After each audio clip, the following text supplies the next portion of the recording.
Oof.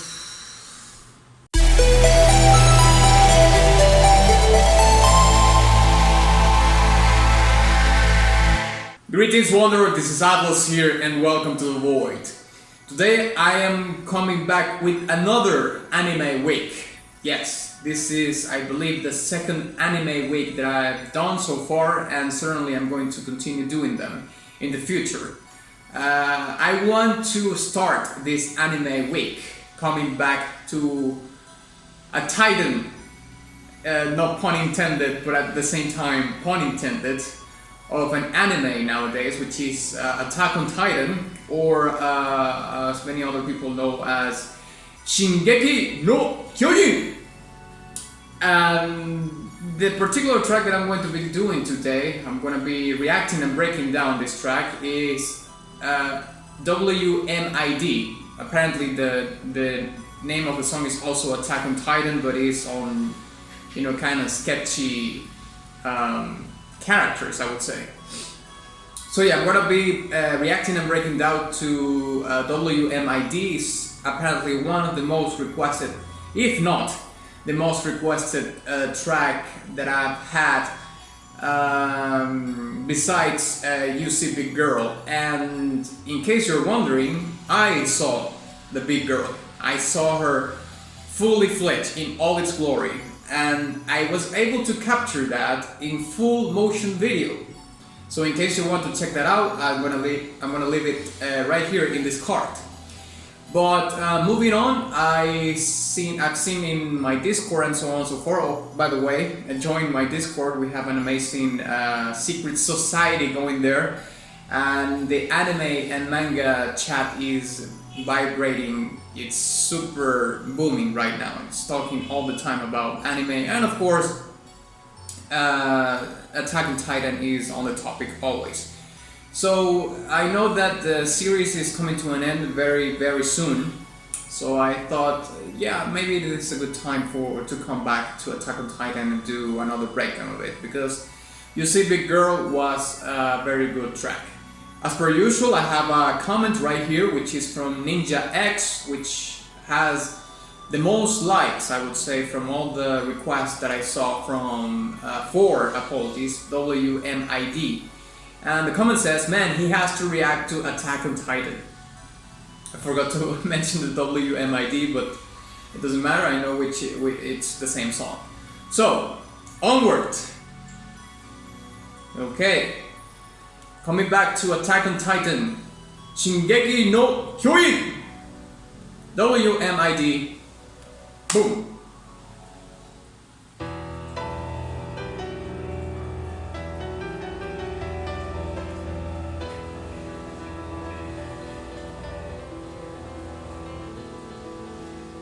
Okay, it started with piano, which is a good sign. I love the piano.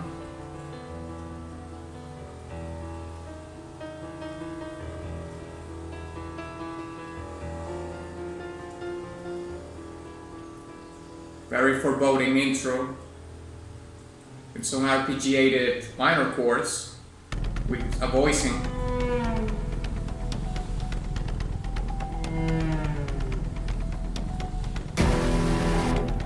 Damn!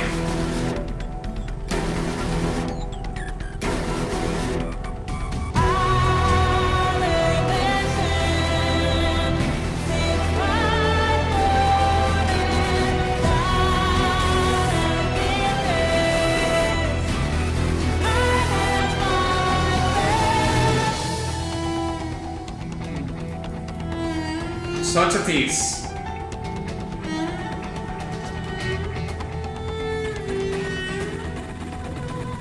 Amazing dynamics in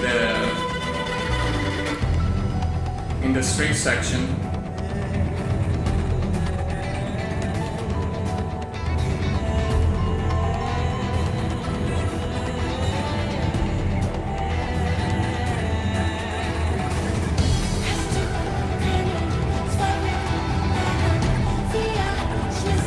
Building it up so much.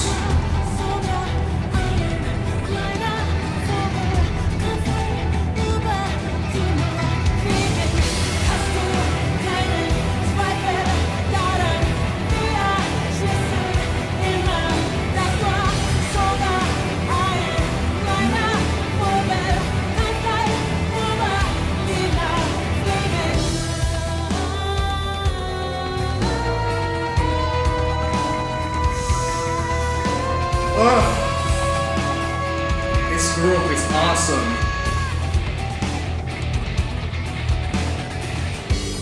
Ooh, that was awesome. That part right there.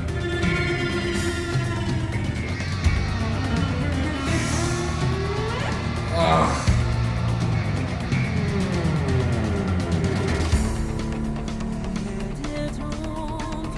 I love this.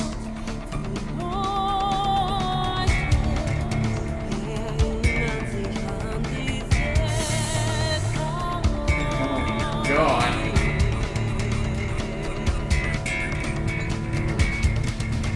That bass is awesome.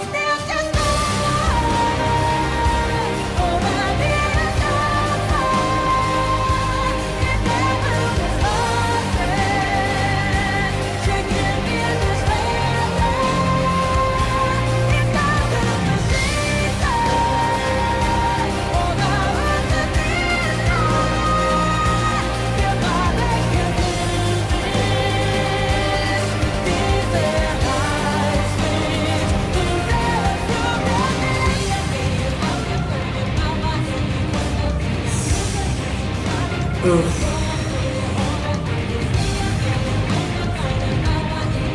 Oh my God.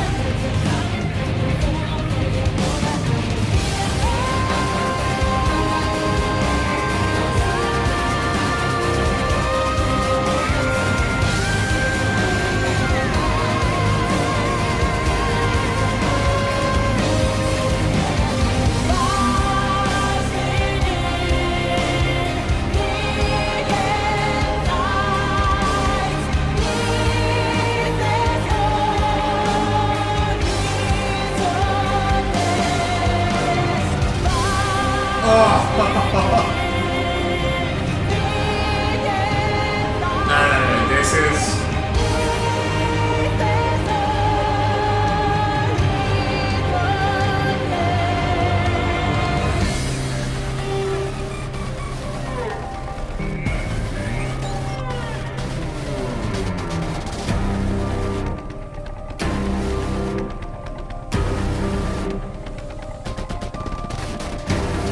I'm kind of speechless right now. Which is good, because I just want to save everything for the breakdown.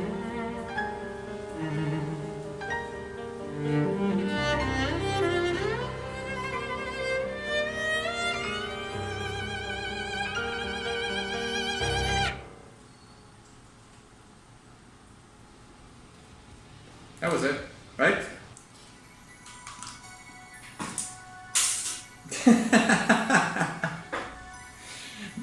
This was so good. I mean, I liked this track way more than You See Big Girl. Like, way more. And that track was really good, don't get me wrong. But this was far and beyond. I mean, I liked it far and beyond more than You See Big Girl. For many different reasons. I'm going to try to compose my thoughts right here. I think this might have also lyrics. We're going to be breaking down the lyrics also. So let's break it down.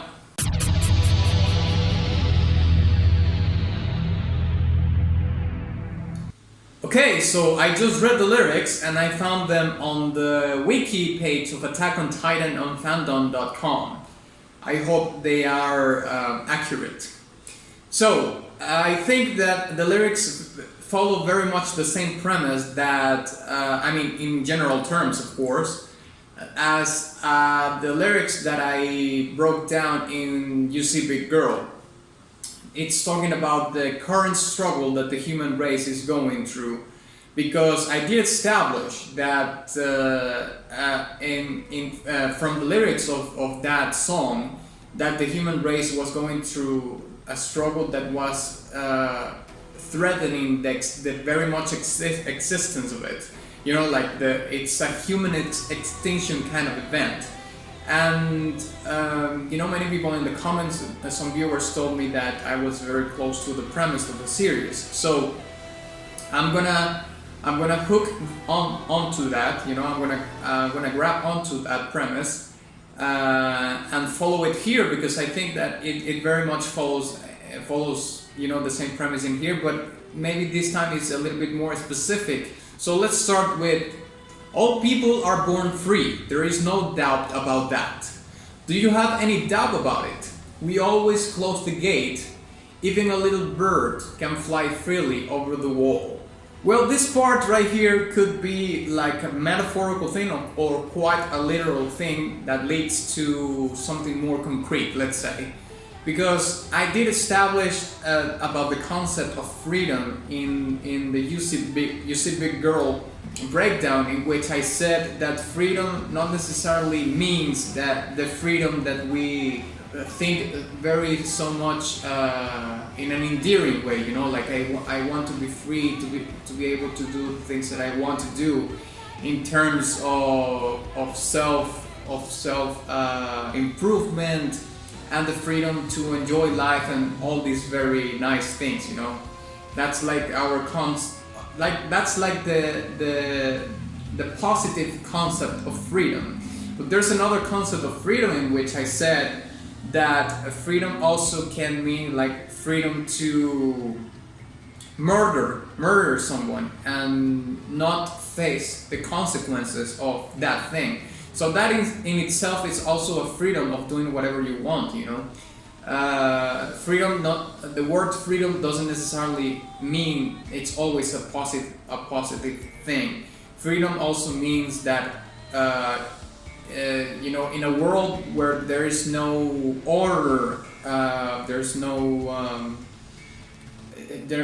hierarchy, there's nothing that controls anything, which could very well be to a certain degree the Attack on Titan universe, seeing that it might be so much in disarray, the human race be so much in disarray that there's like very little pockets of order or accountability, let's say. So now humans, of course, some of them are going to stay civil, but others are going to be very much savages and and start doing whatever they want, you know, like murdering and pillaging and you know, all sorts of things that our most primitive impulses devour when they are out of control. So that's the kind of freedom that some people crave, you know, like the freedom to do whatever they want in terms of not facing the consequences of their actions. And of course, that kind of people often have purposes in their life which are harming to other people, of course. So I don't know which one it might be in this case. Of course, I don't know if it's talking more about the freedom that we aspire to have in a positive way, or the freedom that I was talking about that is not so much of a positive thing, of course. But overall, in the lyrics, I can see that it's much towards the positive things, that like the positive freedom that we want to have. For some reason, I think that this is narrated from the perspective of a person or from the people that actually want to rebuild the human race or the civilization, if you will, you know, potentially after everything happens, or this threat that there is on this series, on this universe passes, and the human race can just rebuild what they have left. So I think that this is told from the perspective of the people that wants to rebuild and reconstruct civilization in a civil way with order and so on and so forth. Because at this time, right now, I think that the world is just entropy and chaos and disarray, right? So in this part, when it says, "Do you have any doubt about it? We always close the gate. Even a little bird can fly freely over the wall." I think it has a double meaning, because it has a meaning to the people that is living within the walls. Granted that the walls are not metaphorical, of course, that like they actually the people left in this world actually live in fortified settlements of some sort or something like that, or a bunker, something like that, which goes both ways, you know, because of course the walls are there for a reason. They are trying to defend or prevent something or someone from coming in and, you know, doing the bad freedom that I was talking about. Or the other way around, it's like you have the person that is within the walls, that is building something, is trying to not only survive but also have the dream of building something new after all this passes. You are free. In that very essence of freedom, you are free to live and do whatever you want. You know, it's like you're not attached. It's not like a tyrannical kind of thing, you know, or a dictatorship where you have to stay put. You have the freedom to go outside of the walls, if you will, at your own risk, at your own accountability, because of course we were talking about that. So you will do so in your own, on your own accountability and your own. You will face the consequences. You know, you will be conscious of that. And that's very much I mean, it's interesting to think about that, because in these kind of situations you want to preserve human resources, human lives, because the humans are the ones that are going to help you build this new world, you know, let's say, built on civility and order and so on and so forth. So, you know, there has to be in this universe some kind of hierarchy of leadership, you know, that thinks about these things and say like, okay, but at the same time I want people to stay within the walls, because there's so much fuel. I mean, we are too few right now, you know, after all the things that has happened. The human race is pending, you know, by a threat.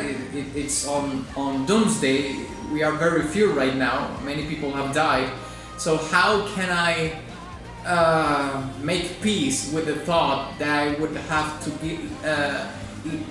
give freedom to other people to leave these walls when I need them to rebuild something new? You know, it's when you think about it, it's something really hard to negotiate with, you know. But at the same time, if you really believe in the concept of this positive freedom, then you have to let people come and go outside of the walls as they see fit.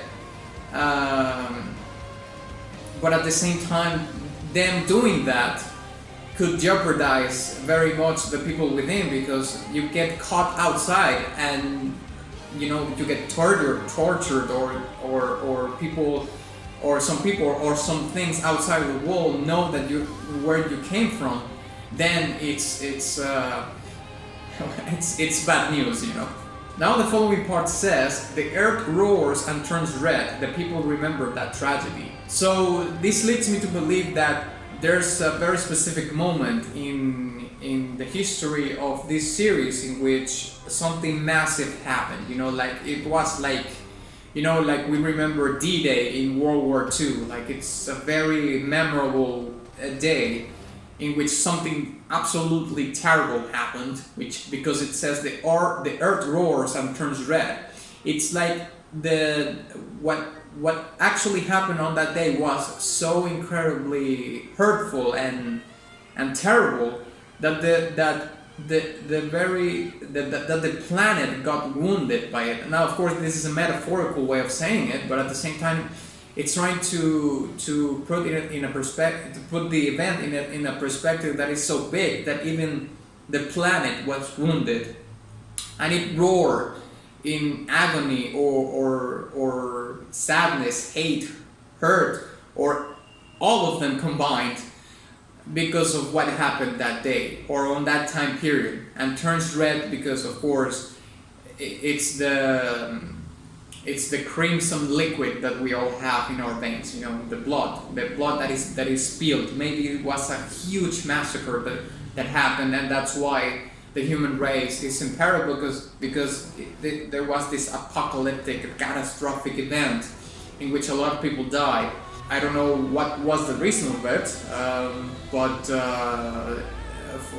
because if it was a consequence of ourselves as a race, or it was another threat, an alien threat, or whatever it may be, but certainly that is in the memory of everyone that is still alive in this in this world.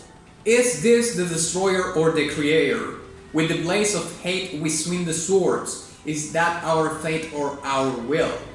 We will fight until this hot wind takes our wings. Now this part is very interesting because this is what may give overall the balance to some of the characters of this particular series, because of course you want to build a better world, and this is talking about the destroyer or the creator in terms of a deity, but at the same time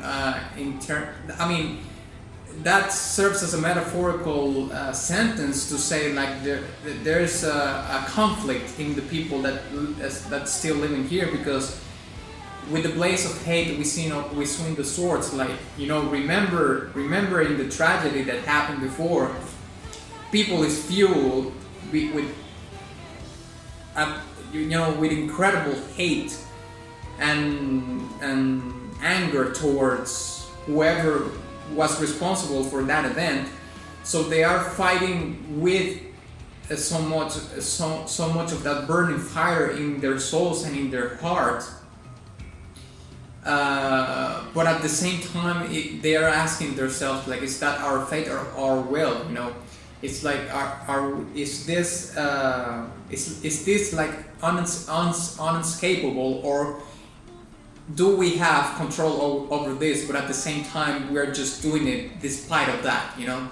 People is not able even to discern that the hate that they carry is something that it's unrevocable, or is something that they have the will to control, but at the same time they don't want to, because that's what's actually fueling them to carry on the battle for survival that they have right now.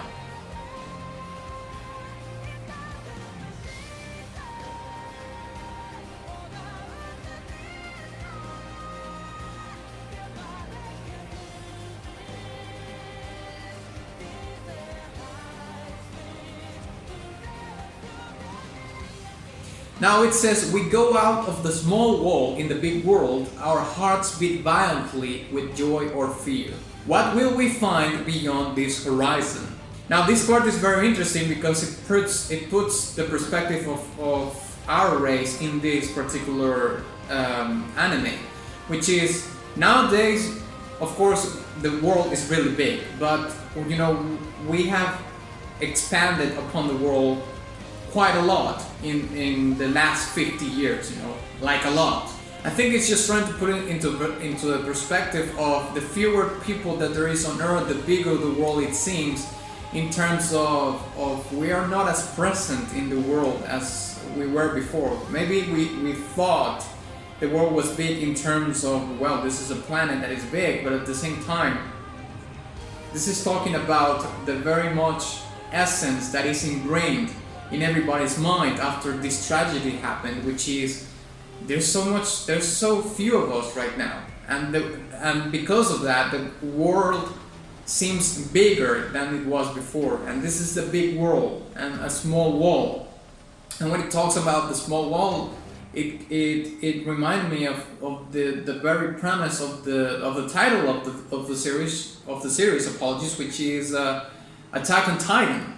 And, you know, I've had some spoilers, quote unquote, by looking for thumbnails and so on and so forth, that I can see that there are these big characters, you know, which I don't know if they are the titans of the series or not, but at the same time, you know, you think of that and you kind of connected with the small wall and kind of those kind of things. So yeah, the big world is not only big in the terms of there's fewer people right now, but also there's bigger people outside of the walls, you know. So of course, it's like it has like a double meaning. It's a small wall in terms of what's out there, because there's these titans apparently, but at the same time, it's a bigger world in terms of there's fewer people in the world.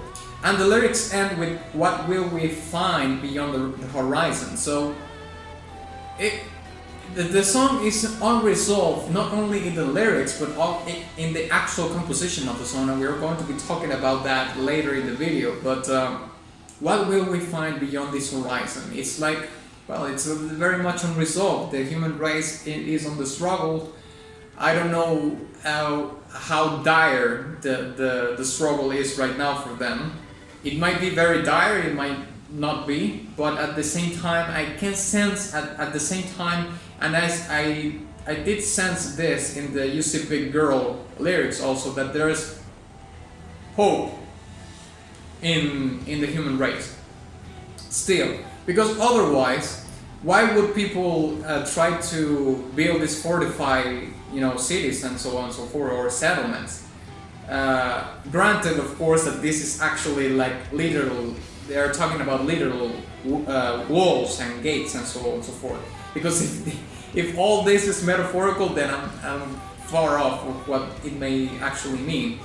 But if people is actually struggling and trying to survive, then yes, of course there's hope. Like, people is fighting for their lives and trying to survive and preserve the existence of the human race. Okay, so now let's talk about the music itself, okay? First I'm going to talk about general things about the track, and then I'm going to be very specific about certain things at the end, okay? So general things. I think that this particular track is very much a struggle throughout the song, all throughout the song, but at the very beginning, at the very end, we see, or we hear, apologies, that we start the song with this very foreboding arpeggiated minor chords piano kind of thing with very interesting dynamics. You can hear the intensity of the notes and bridge the experience, because it's telling you, it's building so much the storytelling of the track by doing those things. And of course, if you add dynamics and like the intensity of the notes, in this case the piano is limited in that kind of thing, because you can't bend the strings of the piano. It's just a hammer hitting a string on the piano. You can't bend the notes. You can't slide to a certain note, to a certain pitch. So the piano is limited in that regard. So the dynamics that are very much available to a pianist are very much in the touch of the keys. So the intensity of a note, of how that key is touched, and played, is paramount to what the song is trying to convey or translate to the listener. I've also noticed that this particular track goes full power and tamed within very brief periods of time. So that creates contrast, but also creates a very anthropic or chaotic kind of tension building and release dynamic in the song. Also, I think that there's a very good balance in how the instruments play a role in the song, because I believe that each and every instrument has a moment where it shines. The vocals, I think they shine very much all the way through. The guitar, the electric guitars, they have a moment in which they shine. The bass has a moment in which it shines like beautifully. It has this funk kind of slapped kind of section after the 2 minutes and a half, maybe something like that. Yeah. The strings, of course, the cello, which is something that we're going to be talking more specifically later. The choirs, the piano at the beginning, which is isolated to build the tension and introducing us to the song. It's very much balanced in terms of the instruments and how they contribute to a song, and how they have their very specific moments to shine, you know, and I like that. I like that each instrument has actually a part in which the spotlight is on that instrument alone. I love that. Now I finally want to talk about the very specific instrument that I think carried this song throughout.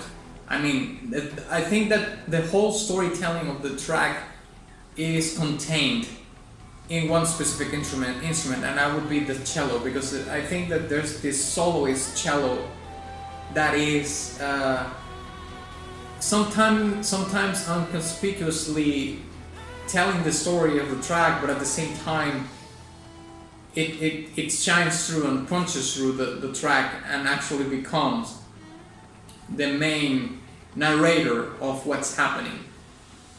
So the first thing that I want to talk about is, you know, these sliding notes that the cello is playing, especially at the beginning of the track. It has this slurring downwards sound, you know, when you think in terms of verticality, but at the same time, when you do a slide down, you know,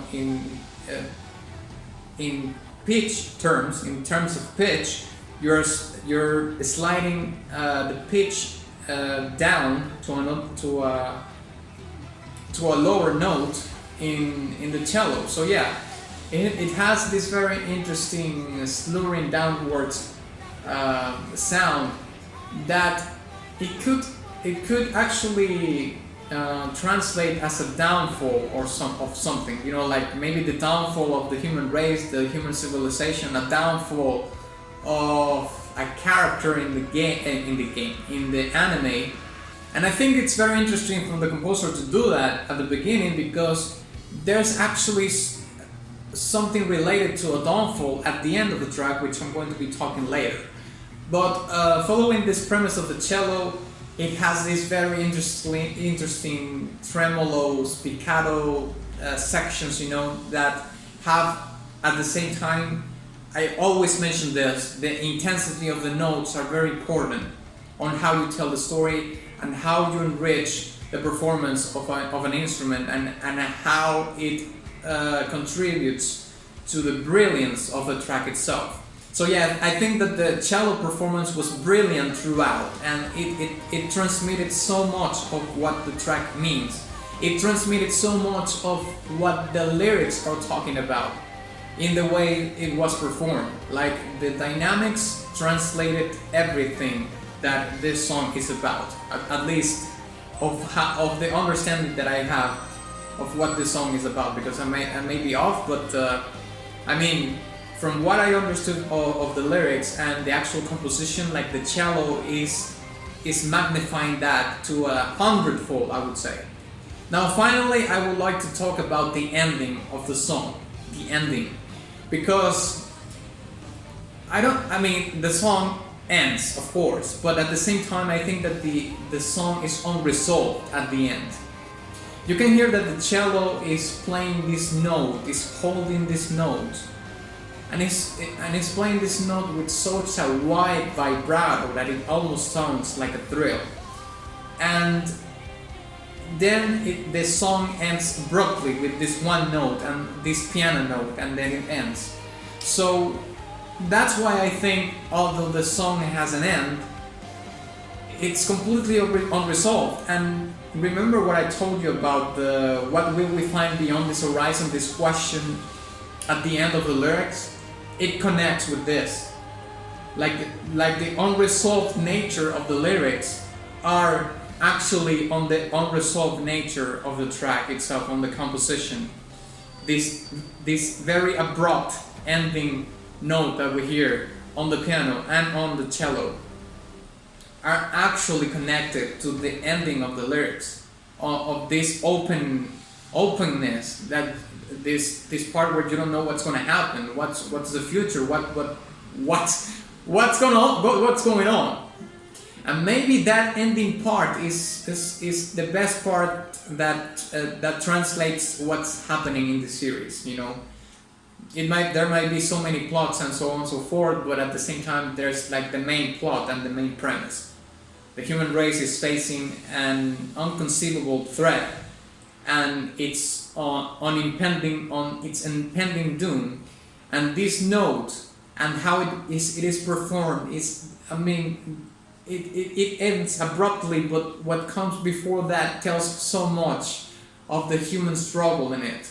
And since it's played so organically, it tells you the perspective of the humans. You know, we, the organic things that are going through this.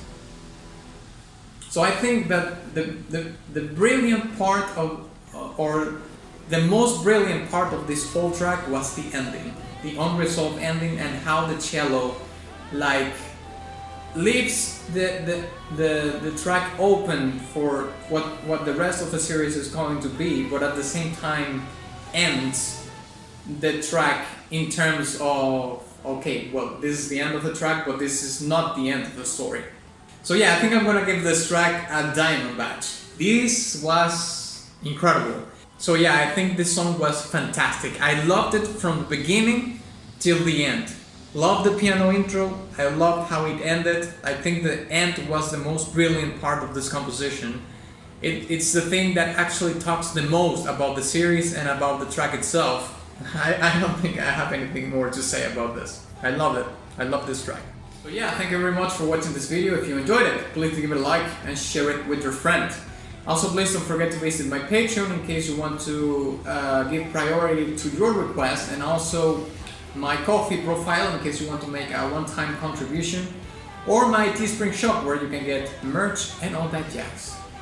And of course, ex nihilo nihil fit.